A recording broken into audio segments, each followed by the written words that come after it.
In this tutorial I'm going to show you how to draw your clamp lamp brackets at the bottom of the clamp on SolidWorks 2011. So to start with, we're going to choose a new document here at the top. As soon as we click that, we get this new SolidWorks document window pops up, and I'm just going to select Part, which is the first button on there, and click OK. Now we get a new window appear with various toolbars all over it. If this hasn't popped up already, just click the green Quick Tips Help question mark in the bottom right hand corner, and this toolbar will help you sort of fast forward some of the things we're going to do. So first of all, I'm going to click Create a Sheet Metal Part, which is the third one down. As soon as I click that, it jumps to sheet metal along this bar, and it starts flashing this button, which is base flange / tab. Now, as soon as SolidWorks is a 3D sort of drawing, 3D CAD software package, it needs me to tell it on exactly which plane I'm going to start drawing. So in this case, I'm going to start on the top plane. So I'm going to start drawing there, and I'm going to go for a corner rectangle out of these drawing tools at the top, similar to Paint or Photoshop or anything else you might have used before. Just a simple drag and drop rectangle. We don't know how big this rectangle is, so I'm going to specify its dimensions using Smart Dimension, this button next to Exit Sketch. If I now click any of the sides, it attaches a measurement to them. So if I click again, it drops the measurement down onto the page, and it asks me if I want to change it. So in this case, yes, I will change it to 35 for that top one, and I'm going to click on this side as well, and I'm going to change that to 30. I'm finished with Smart Dimension, so I unclick that button, click OK, and now I've got an exact 35 by 30 millimeter rectangle drawn on my top plane. I'm going to exit that sketch, and as soon as I click that, it turns it into a 3D previewed part.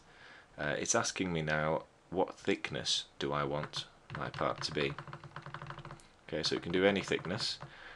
In our case, we're going to stick to 2 millimeters, which is the thickness of our mild steel that we were using. Okay,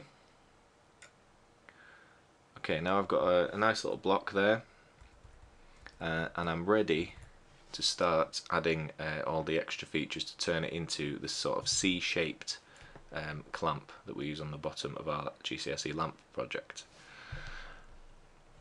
So the next stage is to add some of the more 3D parts. So we're going to Features, and oh no, sorry, not Features, we're going to Sheet Metal, which is the third button along, and we click Edge Flange.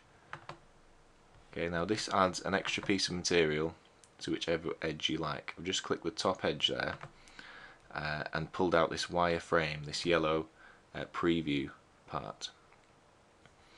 I need to tell it that my flange length for this piece should be 50 millimeters, and it drags it out to 50. I'm just going to click OK. As soon as I click OK, it turns into a final 3D part. If you notice, it just pops off the screen a little bit there. If I ever want to reposition my model so it fits perfectly on the screen, I can just click Zoom to fit. I'm going to do the same again. I'm going to click Edge Flange, and I'm going to add another one that turns it into the C shape that we want. Okay, I'm going to pull it out there. It doesn't matter where I place it to start with, because I'm again changing the flange length here. Again, I'm going to do 50 millimeters. Okay. Okay, so that looks something like our C-shaped clamp already. That was quite quick. To look around it, you can use the keyboard, the standard keyboard arrow buttons. So I'm just making my shape float around and move around in whatever position I want using those buttons there. The next job is we need to round off some of these corners. If if you remember, we spent quite a while filing our metal work to get the corners nice and round. On this I'm doing much the same thing. If I click on features, I can go on to fillet, which creates a rounded internal or external side. If I click on this edge here, this edge here, this one and this one, we may as well do them all in one go. That is the yellow section is always a preview. If you can't see that preview, you just need to click here where it says full preview. Okay, so that's what it's about to cut off for me. It's just making sure by giving me a preview first. I'm quite happy with that. The only thing is we've still got these flat bits at the front. I want these edges to join up so we get a nice perfectly round front. So I need to change that radius to 15, which increases the size of each fillet and hence joins them together, because the width of our piece of metal is 30, so 15 is half of 30 and we get our perfect round. Click OK. So that looks much better now, much more like our actual clamp. Again, we can look at it from different angles to make sure everything lines up okay. Now the next stage is we need to start cutting some holes in it. We had a hole in the top and we also had a hole in the bottom.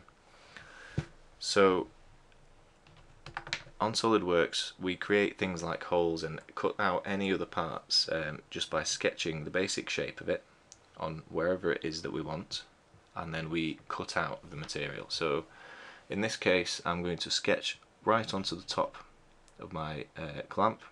I'm going to sketch a circle and then I'm going to cut it out. So to do this we click to sketch,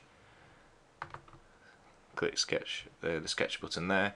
It straight away asks me on which plane, on which face would I like to do this sketch. I'm going to do the sketch on the top there. I'm going to select circle and I'm going to drag and drop a circle. I'm just going to do it any size at the moment because I can edit the dimensions using Smart Dimension in a minute. To start with though, to make it a bit easier to see, I'm going to change my view orientation and click normal 2. Okay, so that lines my part up with the camera sort of facing straight down. Okay, you'll find that quite useful in future if you ever want to draw anything to cut out especially, or any accurate drawings and dimensions are best done from this view, which is the normal 2 view. So I just need to Smart Dimension this circle, so I'm going to click the edge of the circle, having clicked Smart Dimension, and it's already asking me for the diameter. In our case the top one was 6mm to start with, and then we countersunk it, which we'll come to later. I'm also going to make sure it's right in the centre by dimensioning it from the edge to the centre of the circle. That'll be 15, and I'm going to put measurement from the front again to the circle of 15 as well. Okay, that makes it in line with these fillets that we've cut out as well. Okay, so I've finished drawing my circle. I'm going to come off dimension, I'm going to come off the sketch, and as you can see, the drawing, you can just about see it there, is stuck to the front. Okay, I'm just going to click that zoom button, make sure it's all visible. Now to cut it out, we go into features and we go into extruded cut. Now I've just clicked that and it's not done anything yet. It's asking me whereabouts this sketch is that I want to cut out. So all I need to do is just click the circle. Okay, so it's pulled a cut straight through that shape that I've drawn, the circle. All it's asking me for now is the depth of the cut. In our case we only need to go 2mm. So I'm just going to change that to 2mm and press OK. Okay, so we've got a nice hole on the top. We need the same, we're going to use the same process to cut a hole on the bottom as well. So sketch, click sketch, I'm going to draw on this bottom face now. I'm going to again put it normal to the camera so it's easier to draw on. I'm going to click my circle. I'm going to drop a circle somewhere along here. I'm not too worried about the size. I'm going to click Smart Dimension. This time though, please change this to 5mm in diameter rather than 6 like we did before. But it still needs to be 15 from the side to make it line up this way, and it needs to be 15 from this edge as well.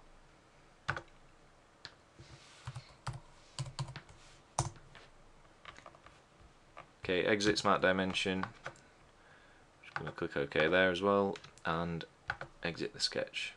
So we've got a nice defined circle on the bottom, which we're going to cut out. Go into Features, Extruded Cut.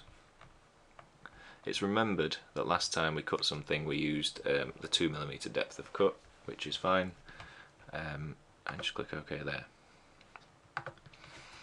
Okay, so now this is looking much more like our clamp design.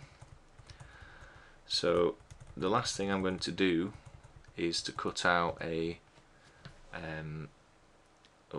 space for the bolt that goes under here, which is what we did when we countersunk our hole before. Now there's various ways of doing this. I'm going to show you what I think is the easiest way, which is just to chamfer the edge. This top edge needs to be sort of cut out into well, this edge needs to be flattened so it's more like a sloping surface rather than a flat one. So under fillets that we used before, there's a chamfer tool. The only difference between them is the chamfer's flat whereas a fillet's rounded.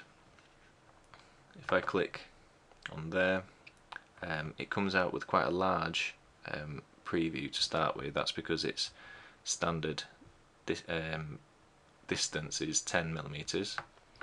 I'm going to put that to 2mm, and I'm going to click OK.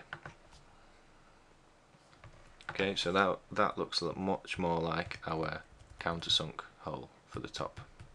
Okay, it looks the same on the top, it's just wider from underneath there. Okay, so that is basically it. We've now got a 3D modelled clamp. This would be a very good point to save your work. The last thing I'll show you is how we can flatten it.